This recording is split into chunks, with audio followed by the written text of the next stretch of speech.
मेरे लिए बहुत ऑनर की बात है और ये कभी कभार जो हमारी मुलाकात हो जाती है और इसके लिए मैं शुक्रगुजार हूँ CPNE की तमाम अहदेदारों का कि वो मुझे आपके साथ बैठने के लिए एक फ़ोरम जो है वो मुहैया करते हैं। सबसे पहले तो ये एक थोड़ा सा कन्फ्यूजन है जो मेरा ख्याल है सबसे पहले मुझे क्लियर करना चाहिए।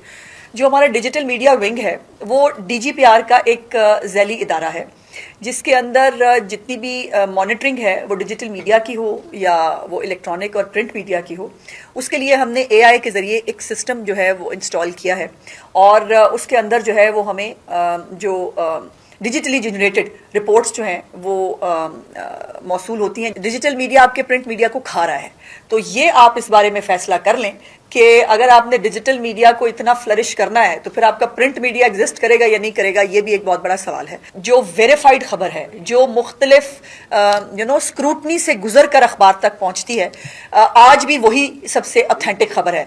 सोशल मीडिया के ऊपर तो आपको ये पहचानना बहुत मुश्किल है कि सच्ची खबर क्या है और झूठी खबर क्या है। दूसरी बात यह है कि जो फेक न्यूज़पेपर्स और डमी न्यूज़पेपर्स के बारे में बात हुई, गुजारिश ये है कि हमने कोई DG साहब को 2500 से ज़्यादा हमने जो है वो डमी न्यूज़पेपर्स जो हैं उनको कैंसिल किया है। कौन सा अखबार है, कौन सा डमी है, कौन सा नहीं छप रहा, क्या हो रहा है, ये DGPR है बेहतर अथॉरिटी जो डिसाइड कर सके। डिजिटल मीडिया पे जो जिसका दिल चाहता है वो कहता है और उसको आज़ादी है राय, अगर आप कहते हैं इजहार राय, किसी की पगड़ी उछाल देना, किसी को बैठ के कह देना कि ये बॉस था फलाने केस के अंदर और वो बात गलत हो, तो मुझे बताएं सवाल का जवाब किससे लेना है।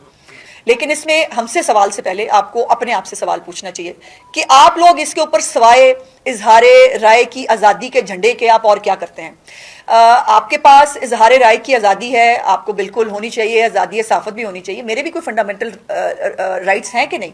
क्या इदारों के भी कोई राइट्स हैं कि नहीं कि आप गाली गलोच तक आप जो है वो आप कर रहे हैं, आप बेसरोपा फलानी मीटिंग ये हुई तो फिर वो मतलब वहाँ ये हो गया, जो कतई तौर पर गलत जो है वो चीज़ होती है, उसको जो है वो फिर अच्छा फिर ये है कि एक दफ़ा निकली फिर उसको आप बेशक जितना मर्जी कह दें कि ये गलत है, लेकिन वो इतनी जल्दी डिसेमिनेट हो चुकी होती है और चस्के की खबर होती है ना। ज़ाहिर है हमें चस्के की खबर की माफ़ कीजिएगा आदत भी हो चुकी है। जितनी कॉन्ट्रोवर्शियल बात करेंगे, जितनी आप किसी पे इल्ज़ाम लगाएंगे, किसी के बारे में बदतमीजी करेंगे, जो सहाफ़ी अपने आप को सहाफ़ी कहता है और एक पेड मुलाजिम की तरह मेरा लीडर फलाना, उसको आप सहाफ़ी कहते हैं। सहाफ़ी का कोई लीडर नहीं होता, सहाफ़ी होता है। तमाम सहाफ़ियों के ऊपर बात आ जाती है, वो सहाफ़त कर ही नहीं रहा, वो यूट्यूबरी कर रहा है भाई, वो सहाफ़त तो कर ही नहीं रहा। वो अकेला उसने एक कैमरा रख लिया है, एक उसके पास माइक है, उसके बाद उसके पास फुल आज़ादी है, वो जो मर्जी करे। और फिर सबसे बड़ी बात यह है कि नेशनल इंटरेस्ट सबसे बड़ी चीज़ है। हम पाकिस्तानी हैं, उसके बाद बाकी देखिए, अगर कोई वो ज़बान बोले जो मेरा दुश्मन मुल्क बोलता है और अगर हमें जो है वो मजलूम में और जाफर एक्सप्रेस पे हमला करने वालों में फ़र्क महसूस नहीं होता, तो फिर हम पाकिस्तानी कहाँ से हो गए। बलूचिस्तान हमारा सूबा है, वो पाकिस्तान का एक हिस्सा है। ये जो वक्तन फ़वक्तन अनफॉर्चुनेट वाक़यात होते हैं, जो हमारे पंजाबी मजदूर वहाँ पर जो है वो शहीद किए जाते हैं, आपने कभी पंजाब के मुंह से गिला सुना या हमने कभी ये कहा कि जो है ये फलाना सूबा जो है वो इसका वो है, ऐसा क्यों हुआ? चूंकि वहाँ पर जो एक शोरिश है, जो एक प्रॉब्लम है, वो एक्चुअली पूरे पाकिस्तान का प्रॉब्लम है और हमें उसको मिलके लड़ना है। लेकिन खुदा के वास्ते गलत और सही में फ़र्क जो है वो एज ए ह्यूमन बीइंग भी हमें करना चाहिए और सहाफ़ी होते हुए तो डबल जिम्मेदारी होती है कि आप ओपिनियन मेकर्स हैं, आप जो लिखते हैं उससे लोग अपनी राय डेवलप करते हैं।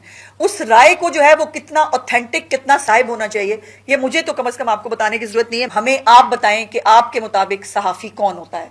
और डिजिटल मीडिया को शुतर बेमहार छोड़ना पॉसिबल नहीं है। पूरी दुनिया में कहीं पर डिजिटल मीडिया जो है वो इतना आज़ाद नहीं है जितना हमारे मुल्क में आज़ाद है कि जो दिल चाहता है आप करें। तो मैं दोबारा CPNE के प्लेटफॉर्म से आप सबसे दस्तबदस्ता गुजारिश करती हूँ कि बराए मेहरबानी इसका खुद का कोई मैकेनिज्म निकाल के लेके आइए, कोई डिसिप्लिनरी कमेटी बना लीजिए, कोई कुछ भी बना लीजिए और आप उसके नोटिस खुद लेना शुरू कीजिए, आप इनकी सजाएं खुद तजवीज़ कीजिए, तो शायद फिर किसी और को जो है इसके ऊपर मजीद एक्शन लेने की जरूरत ना पड़े। जो डॉलर कमा रहे हैं उनकी इज्जत भी बढ़ी है, बड़ा लोग आगे पीछे वो सेलिब्रिटी बने हुए हैं, डॉलर भी आ रहे हैं, मशहूरी भी चल रही है, तो फिर अच्छा ही काम होगा ना जो ये सब ये कर रहे हैं। इसीलिए धड़ाधड़ एक लाइन है जिसको फॉलो किया जाता है जो अनफॉर्चुनेट है मुल्क के लिए भी और तमाम सहाफ़ती तंजीमों के लिए भी। सो मेरी तो इतनी गुजारिश थी, लेकिन अगर मेरी किसी बात से किसी की कोई दिल आज़ारी हुई हो, कोई वो होगा, तो मैं इसके लिए माजरत चाहती हूँ। मुझे बनावट से बात करनी नहीं आती। मुझे जो